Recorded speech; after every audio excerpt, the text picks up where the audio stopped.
এই এলাকার জনসাধারণকে তাদেরকে ধন্যবাদ দিতে হয় যে আমাদের তো প্রথম থেকে প্রস্তুতি ছিল এটা আপনার আমাদের আমরা পূজার দীর্ঘদিন বেশ কিছুদিন আগে থেকেই আমরা পূজা সংশ্লিষ্ট যে কমিটিগুলো আছে তাদের সাথে আমরা কথা বলেছি, তাদের সাথে মিটিং করেছি।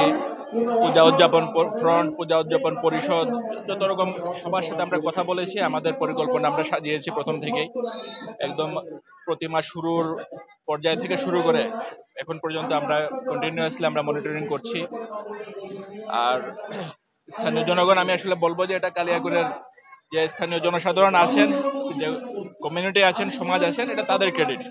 তারা জিনিসটাকে, এটাকে উৎসব, এটা একটা সার্বজনীন উৎসব, আমরা সবাই জানি। সার্বজনীন উৎসবটাকে সবাই সার্বজনীন রূপ দিয়েছেন।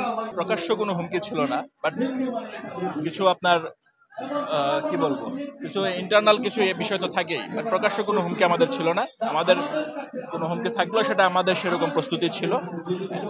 এই জন্য আমাদের আজকের দিনটাও আশা করি আমরা সুন্দরভাবে পার হবে। কালকে হচ্ছে বিসর্জনের দিন, আমাদের পূর্ণাঙ্গ প্রস্তুতি আছে। আমাদের পোশাকধারী পুলিশ, সাদা পোশাকে পুলিশ, আমাদের মোটর সাইকেলে আমাদের আপনার রেগুলার পেট্রোলিং আছে, ফুড পেট্রোলিং আছে, এবং গাড়ি দিয়ে আমাদের আমাদের সার্কেল এসপি আছে, থানার ওসি আছেন, আমরা যারা আমাদের পুলিশ অফিসে আমাদের অফিসাররা আছেন, আমরা সবাই প্রতিনিয়ত এটা 24 ঘন্টা আমাদের মনিটরিং আছে। আমরা আসছি, বিভিন্ন প্রত্যেকটা মণ্ডপে আমাদের লোকজন মনিটর করছেন, এখানে আনসার বাহিনীর সদস্যরাও আছেন।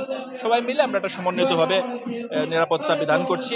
আশা করি আগামী আজকের দিনটা এবং কালকের দিনটা সুন্দরভাবে পার হবে।